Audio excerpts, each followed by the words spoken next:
G'day, just another quick little video. Got a blower here. This is our blower. It's a Parklander brand, but the brand doesn't matter. They're all pretty much the same. Right, so this stopped working and I couldn't figure out why for a little while because I didn't have time to look at it. But when I actually sat down and had a look, I noticed, I'll just zoom in here, that the fuel lines, now I've replaced it already, but the old fuel line was brittle and it had split and broken off above the grommet here, so it wasn't actually sitting inside the tank.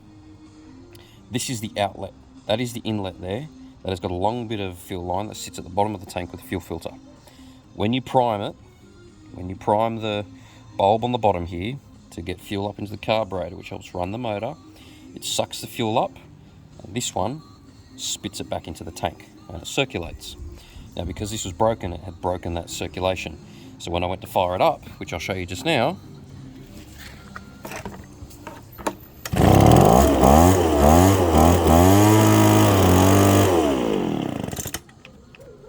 it wouldn't stay running. So what I did was I looked at a few things, spark plug, air filter, they were all fine. So then I just went and I paid $3 at a mower shop for some fuel lines, standard diameter, but the best way to do it is take the old one in and get them to match it, because there are different diameters. I have a chainsaw, an old Stihl, that uses a thick fuel line. It's thicker than this and it wouldn't work in this application. So just take the old one in and they can match it. What I did was I fed it back onto the connection from the carburetor and I cut an extended length, longer than what was there, and I'll pop that back into the tank. So I'll show you that in a sec. Okay, for demonstrations purposes, that is what I'm talking about. That is the fuel filter at the end. Now it's long for a reason. It's got to sit at the bottom of the tank so that you suck all the fuel you can. If it was sitting at the top, once it gets below halfway, you'd run out of fuel. So it's got to sit at the bottom. For demonstrations purposes, I'll show you when that circulation is broken, it won't run.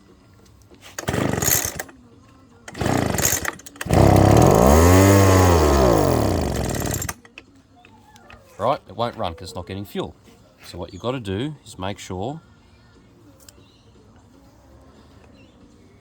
that your inlet and your outlet are both inside the tank, that they're not split and they don't have any air leaks. Otherwise, fuel, air and spark are the three things a small motor needs to run. If it doesn't have that, it's not going to run. Now you want to cut your fuel line on a bit of an angle. I'm not sure if you can see that, it's a bit barbed there. Makes it a bit easier to get it through the grommet. Now I'm having a little bit of trouble because this fuel line is now just a touch soft. It's not quite as hard as when it's brand new. So sometimes it just makes it a little bit difficult, but we'll get it on. Just give us a sec. Right, there we are. Got it in. So I'm just going to pull that through. Then I'm going to pull the fuel filter line and sit that at the bottom of the tank. You'll feel it go in. You'll feel it. There's a little shelf here. You've got to get over that shelf and into the bottom of the tank. That's where it's going to suck up all the fuel. I'll press this grommet back in. This is an old grommet. It does leak a little bit, so this is all fuel-y anyway, not just when I'm playing with it.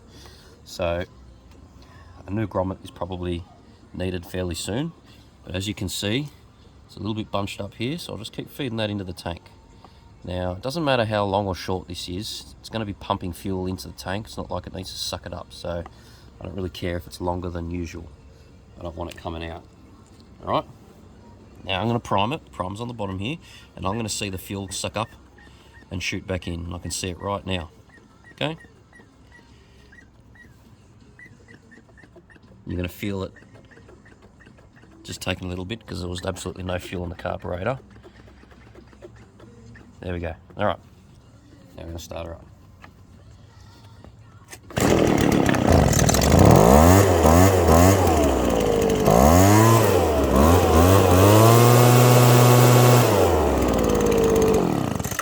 Simple as that.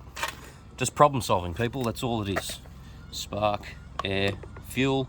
If those three things are addressed, you'll be able to get any small motor generally to work. Next step would have been the carburetor. So yeah, just be willing to give things a go.